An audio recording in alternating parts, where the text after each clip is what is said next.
DYFI നേതാക്കൾ മുണ്ടക്കൈ ചൂരൽമല ദുരന്ത ബാധിതർക്കായി സർക്കാർ നിർമ്മിക്കുന്ന ടൗൺഷിപ്പ് സന്ദർശിച്ചു.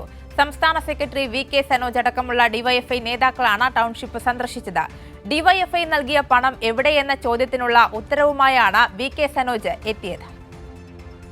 ചൂരൽമല ദുരന്തബാധിതർക്കായുള്ള ടൗൺഷിപ്പിലെ വീടുകൾ കൈമാറാൻ ഒരുങ്ങുകയാണ്. ആ സമയത്താണ് ഡിവൈഎഫ്ഐ സംസ്ഥാന സെക്രട്ടറി വി.കെ. സനോജ്, ഡിവൈഎഫ്ഐ ജില്ലാ സെക്രട്ടറി കെ.എം. ഫ്രാൻസിസ്, ജില്ലാ പ്രസിഡന്റ് ജിതിൻ തുടങ്ങിയവർ ടൗൺഷിപ്പ് സന്ദർശിക്കുന്നത്. ഈ ഒരു അവസരത്തിൽ അവരുടെ ഒരു അനുഭവം. സംസ്ഥാന ഗവൺമെന്റ് ദുരന്തബാധിതരെ മുൻനിർത്തി പ്രഖ്യാപിച്ചിട്ടുള്ള കാര്യങ്ങൾ എത്ര വേഗത്തിലാണ് ഇവിടെ നടപ്പിലായത് എന്ന് നാം കാണേണ്ടതുണ്ട്. തീർച്ചയായിട്ടും ആ പ്രഖ്യാപനത്തിൻ്റെ കൂടെയായിരുന്നു അന്ന് കേരളത്തിലെ ഡിവൈഎഫ്ഐയും നിന്നത്. ഞങ്ങളന്ന് അന്ന് ജൂലൈ 30 ദുരന്തമുണ്ടായത്.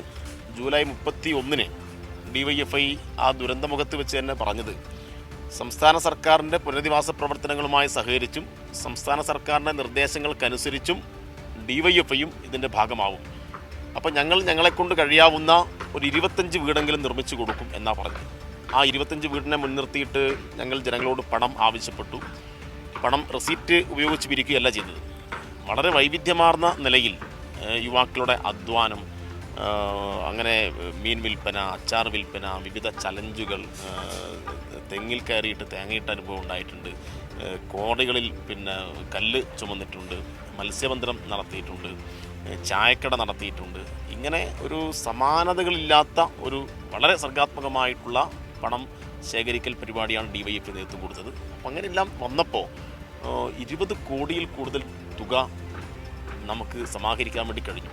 അതും ഒരു 10-15 ദിവസത്തിനകം സമാഹരിക്കാൻ വേണ്ടി കഴിഞ്ഞു എന്നുള്ളത് അങ്ങേയറ്റം അഭിമാനത്തോടുകൂടി ഞങ്ങളതിനെ കാണുകയാണ്. കാരണം ഡിവൈഎഫ്ഐയെ ഈ പണം ഏൽപ്പിച്ചാൽ ആ പണം ലക്ഷ്യസ്ഥാനത്തെത്തും എന്ന ഒരു തിരിച്ചറിവ് കേരളത്തിലെ ജനങ്ങൾക്കുണ്ടായിരുന്നു. പക്ഷേ ഈ അടുത്ത കാലത്തുണ്ടായ ഒരു വിവാദം, ഡിവൈഎഫ്ഐ കൊടുത്ത പണത്തെക്കുറിച്ചുള്ള വിവാദം യൂത്ത് കോൺഗ്രസ് അടക്കമുള്ള നേതാക്കൾ ഉയർത്തുകയുണ്ടായി. അതേക്കുറിച്ച് എന്താണ് പറയുന്നത്? കൊടുത്തോ? ആർക്ക് കൊടുത്തു?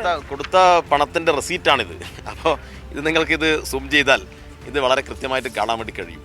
ഇതാണ് ഞങ്ങൾ കൊടുത്ത പണത്തിൻ്റെ റെസീറ്റ്. 20 കോടി കിട്ടി ബോധിച്ചിരിക്കുന്നു എന്ന് ഇത് അതിൻ്റെ രേഖയാണിത്. മറ്റൊന്ന്, ഞങ്ങളെല്ലാം വളരെ സുതാര്യമായിട്ടാണ് ചെയ്തത്. ഞങ്ങളിപ്പം സംസ്ഥാന സർക്കാരുമായി ഉണ്ടാക്കിയിട്ടുള്ള കരാറിൻ്റെ ഒരു കോപ്പിയാണിത്. അപ്പോൾ ഇത് വളരെ കൃത്യമായിട്ട് പബ്ലിക് ഡൊമൈനിൽ കിട്ടുന്നതാണ്. ഈ ആക്ഷേപം ഉന്നയിക്കുന്ന യൂത്ത് കോൺഗ്രസിൻ്റെയൊക്കെ നേതാക്കന്മാർ ഒരു 10 രൂപ ചെലവഴിച്ച് വിവരാവകാശം കൊടുത്ത് ആ രേഖ അവരുടെ അണികൾക്ക് കൊടുക്കണം എന്നാണ് ഞങ്ങൾക്ക് വിനയത്തോടെ അഭ്യർത്ഥിക്കാനുള്ളത്. ഞങ്ങളോട് അവർ ചോദിച്ചത് നിങ്ങൾ നിർമ്മിച്ച വീട് എവിടെ എന്നാണ് ഞങ്ങളോട് ചോദിച്ചത്. ഞങ്ങൾ അവരോട് വിനയത്തോടെ പറഞ്ഞത് ഞങ്ങൾ നിർമ്മിച്ച വീട് അതിൻ്റെ ചുമരിൽ ഞങ്ങൾ ഡിവൈഎഫ്ഐ എന്ന് എഴുതി വെക്കില്ല. ഞങ്ങൾ ശേഖരിച്ച പണം ഉപയോഗപ്പെടുത്തിയിട്ട് ഞങ്ങൾ എവിടെയെങ്കിലും സ്ഥലം ഏറ്റെടുത്ത് അവിടെ ഡിവൈഎഫ്ഐയുടെ ഒരു ഗ്രാമം ഉണ്ടാക്കില്ല. കോൺഗ്രസ് നേതാക്കന്മാർ അന്ന് പറഞ്ഞെന്താണെന്നറിയോ? അന്ന് അവർ പറഞ്ഞത് സർക്കാരിൻ്റെ ദുരന്ത നിവാരണ പ്രവർത്തനങ്ങളുമായി സഹകരിക്കരുത്, പണം നമുക്ക് കോൺഗ്രസിന് ഏൽപ്പിച്ചിട്ട് കോൺഗ്രസ് നിർമ്മിച്ചു കൊടുക്കും വീട് എന്നാണ്. അപ്പോൾ കോൺഗ്രസിനെ പണം ഏൽപ്പിച്ച ആളുകൾ ചോദിച്ചു, അല്ല എത്ര കിട്ടി? പറഞ്ഞില്ലല്ലോ. ആപ്പ് വഴിയാണ് പിരിച്ചതെന്ന് പറഞ്ഞു. ആപ്പ് എവിടെയും ചോദിച്ചു. ആപ്പ് ആവിയായി പോയി. ഞാൻ ചോദിക്കുന്നത്, ഇവിടെ രാഹുൽ ഗാന്ധി മാറിയിട്ട് പ്രിയങ്ക ഗാന്ധി വരുമ്പോൾ പറഞ്ഞത് ഇവിടെ ജനങ്ങൾക്ക് ഇനി 2 MP ആയിരിക്കും എന്നാണ് പറഞ്ഞത്. 2 MP പോയിട്ട് ഒരു അര MPയുടെ ഗുണം ഇവിടെ കിട്ടിയോ? പ്രിയങ്ക ഗാന്ധി പറഞ്ഞ 100 വീട് ഇവിടെ കിട്ടിയോ? പ്രിയങ്ക ഗാന്ധിക്ക് നേരിട്ട് അവരുടെ MP ഫണ്ടിൽ നിന്ന് പണം ഇവിടെ അനുവദിക്കാലോ. കേരളത്തിലെ മറ്റ് MPമാരെല്ലാം ഇവിടെ പണം കൊടുത്തല്ലോ. മറ്റ് MPമാർ ഈ വയനാടിന് വേണ്ടി പണം കൊടുത്തപ്പോൾ പ്രിയങ്ക ഗാന്ധി എന്തുകൊണ്ട് ഒരു 5 പൈസ ഇവിടെ കൊടുത്തില്ല? ഞാൻ പറയുന്നത്, സിദ്ദിഖ് പറമ്പിൽ കയറണമെങ്കിൽ ആദ്യം സിദ്ദിഖ് ഈ പദ്ധതിക്ക് തുരങ്കം വെക്കാൻ വേണ്ടി കോൺഗ്രസ് നേതാക്കന്മാർ നടത്തിയിട്ടുള്ള പ്രസ്താവന പിൻവലിച്ച് മാപ്പ് പറയണം. ഇല്ലെങ്കിൽ ആ നേതാക്കന്മാരെ തള്ളിപ്പറയാനുള്ള ആർജവം സിദ്ദിഖ് കാണിക്കണം. ഇതെന്തെങ്കിലും ചെയ്തിട്ട് മാത്രമേ സിദ്ദിഖ് ഇങ്ങോട്ട് കയറാൻ പാടുള്ളൂ എന്നാണ് ഞങ്ങൾക്ക് അഭ്യർത്ഥിക്കുവാനുള്ളത്. അതുകൊണ്ട് സിദ്ദിഖിൻ്റെ ഈ ഷോ കൊണ്ടൊന്നും വയനാട്ടിൽ അവർ നടത്തിയിട്ടുള്ള കൊള്ളയെ മറച്ചു വെക്കാൻ വേണ്ടി കഴിയില്ല. സിദ്ദിഖ് ചാനലുകളൊക്കെ കൂട്ടിയിട്ട് PR വർക്കിൻ്റെയൊക്കെ ഭാഗമായിട്ട് ചില പ്രഖ്യാപനമൊക്കെ ഇവിടെ നടത്തും. അപ്പോൾ ഇത് ജനങ്ങൾ അത്രമാത്രം പൊട്ടന്മാരല്ലല്ലോ. അപ്പോൾ സിദ്ദിഖിനെയും തിരിച്ചറിയും, കേരളത്തിലെ കോൺഗ്രസിനെയും ജനങ്ങൾ തിരിച്ചറിയും.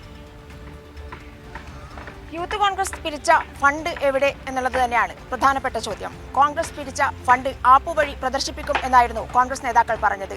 ആ ആപ്പ് എവിടെ എന്നുള്ളതാണ് മറ്റൊരു ചോദ്യം. പ്രിയങ്ക ഗാന്ധി MP എന്ത് ചെയ്തു എന്നുള്ളതാണ് മറ്റൊരു ചോദ്യം. ഇങ്ങനെ ചോദ്യങ്ങളുമായി തന്നെയാണ് അഭിമാനപൂർവ്വം 20 കോടി രൂപ പിരിച്ചുകൊടുത്ത ഡിവൈഎഫ്ഐയുടെ നേതാക്കൾ ഇവിടേക്ക് വന്നിരിക്കുന്നത്.